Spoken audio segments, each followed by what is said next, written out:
And now about how to handle the change. I mean, handling the change is not as easy as it say, but it's not also as hard as it looks like because there are a lot of theories how you handle this, especially when you are an HR. So the first theory called the theory of game of change. So game of change means to conduct change, you have to build the awareness first. There are three steps of it. First one is build the awareness, because if you don't know why we need change, why this happened, you cannot go through the next sequence.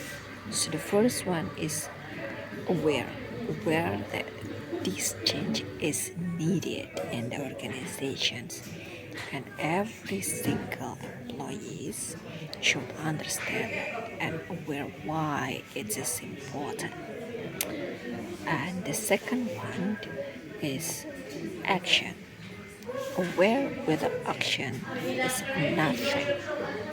Actions means you have to do something in order to change, in order to move from the previous behavior to the new behavior, the proposed goals, new goals or strategy. You have to force yourself to do something. For example, you want to change the company from conventional to become more modern, agile, and flexible. The previous company is so rigid, so subordinative, and it's more like about instruction from the boss to the employee, so the power distance is high. So now you want to closer the gap. You want to be more agile and inclusive. You want the power distance become slow. So in that case, the action that you need to put is, for instance, you take out all the barriers of the separated room in the office. For example, previously you have like one cubicle for one employee. Now you take out these cubicles, you make the open space working. That can enable the change. That's the action that organization can do to support this change, to make more conversations with among the employees, because you don't have like the barriers within your cubicle. How about the individual? So the employee has to be put any actions to support this change. For example, okay, there is no cubicle, but are you talk to another, or you just like keep silence and don't talk? So that's really important, the individual actions in this particular concept of game of change. But remember, not everyone feel comfortable to take action in the first. That's why we need champion. So the role of this champion is basically like the star of the employee, that the talented employee that has like natural leadership that can influence their surrounding. That we hold these people champions, and from them the actions can be spread out to the whole company, to all the people. We don't need to hold everyone, we don't need to maintain and monitor everyone. We just need to put our effort in these champions, and the champion can do the rest. And the third one of the game of the theory, so the first one is awareness, and then champion, and then the second one is action, and the third one is advocacy. Advocacy is similar to the previous one, because previous one is action by the champion. So we put some concern in this champion, for example, put some training, coaching, mentoring, and make sure they can contribute to spread out the information. But it needs advocacy. Advocacy means they have to be influence other. They have um, to be like gossiping. Gossiping sometimes can be like a positive culture on the organization to foster the informations. So advocacy here can be defined as well if someone restricted, like not restricted, just like resistance to the change. So we have to advocacy. We have to know why, and to know why we can put some effort with coaching, for example, because coaching can be tools to help the organization understand why people don't want change, what the reason behind it, what the root cause, what is the bottom line of the problems here, why people being resistance, and also for the awareness. Come back again to the awareness. And awareness, I forget to mention that in order to be aware, organization to conduct socialization, so put some information more deep, because in the other theory of change, like curve like this.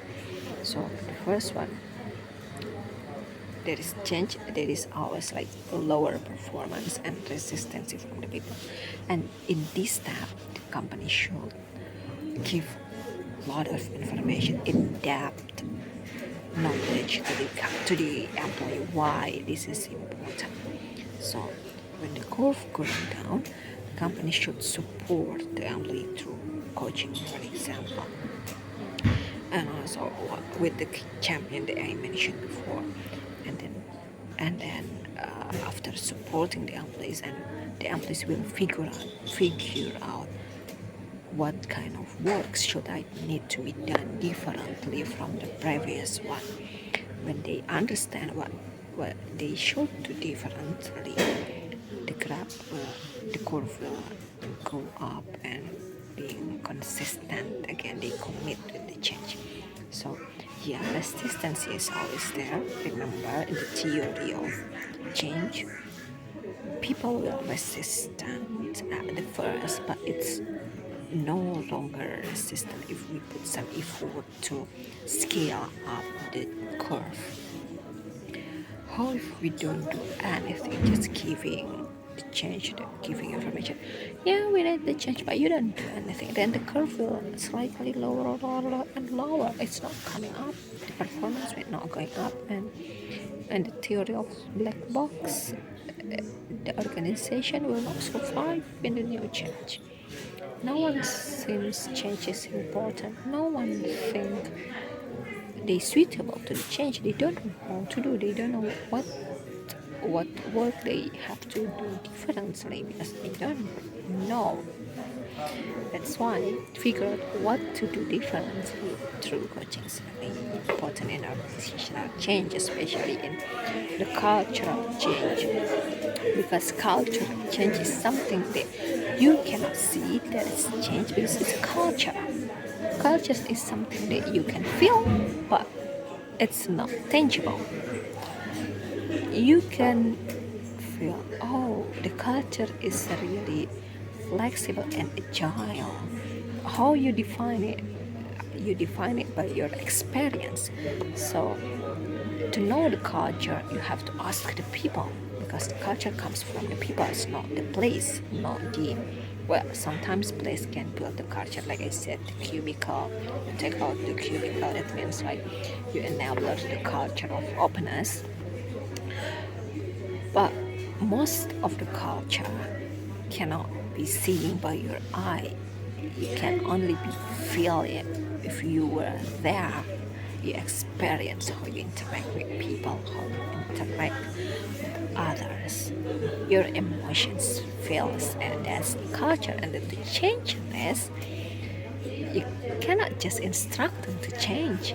It needs the enabler, and it needs time, it needs process, it needs support, it needs courage, it needs people to discover what they have to do.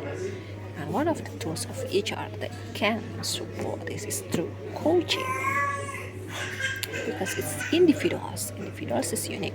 Well, we have like group coaching and organizational coachings, but coaching itself, it's two-way interactions, but mostly the coach is only listening, actively listening. Not mostly, it has to be actively listening. So the solution comes from the coaches, and that's how it makes the coaching is strong than another method, let's say counseling and mentoring. So that's how coaching is important in organizational change. Okay, I will stop into this first because it's a bit too long that I expected 10 minutes, almost 11 minutes. See you then. Thank you.